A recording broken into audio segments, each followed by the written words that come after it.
स्वर होत्र स्वर होत्र स्वर होत्र. स्वरहोत्राचा 5वा प्रहर. अगदी ढळणाऱ्या सूर्यानं आता फक्त आकाशाचाच रंग दाखवायचं ठरवलं होतं.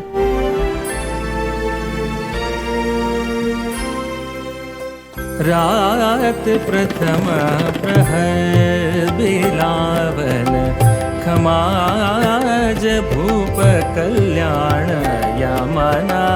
रात प्रथम प्रहर. 5व्या प्रहराचा रंगच मुळी आकाशी होता. हा रंग मुळातच संवेदनशील आणि भावुकतेचं प्रकटीकरण करणारा रंग आहे.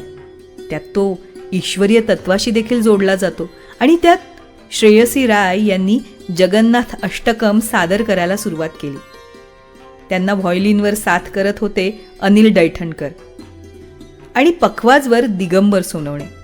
ओडिसी नृत्यात संगीता पेठकर यांनी आकाशी वस्त्राचा पेहराव करत जगन्नाथ अष्टकम मधले शब्द अगदी प्रत्यक्षात उतरवले. मुळात हे जगद्गुरु शंकराचार्यांनी शिखरणी वृत्तात रचलेलं अष्टक आहे. श्री जगन्नाथाचं रूप या अष्टकात इतकं सुंदर वर्णन केलं गेलंय.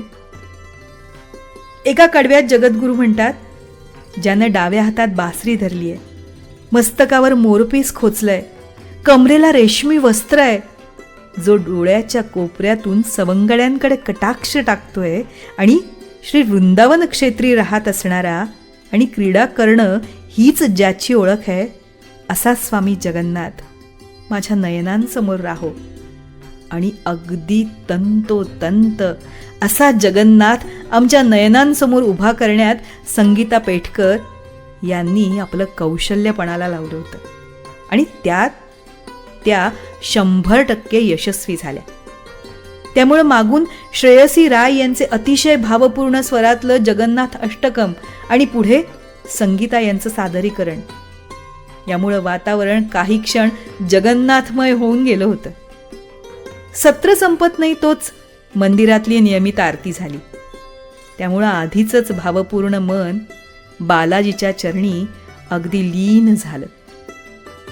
अनिकेत इनामदार, भक्ती पवार, अथर्व वारे, संस्कार जानोरकर, समृद्ध वावीकर, यश मालपाठक, अजिंक्य जोशी, अनिकेत इनामदार यांचा उल्लेख केल्याशिवाय हा प्रहर पूर्ण होणारच नाही. युवा पिढीनं शास्त्रीय संगीताची जणू पताकाच हाती घेतली आहे असं वाटत होतं.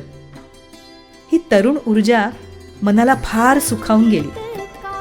अभिजात रुची या पिढीत आहेच, त्यामुळं नक्कीच भविष्य सुद्धा सुंदर असणार आहे. जीवन को संजीवन कर, जीवन को संजीवन कर.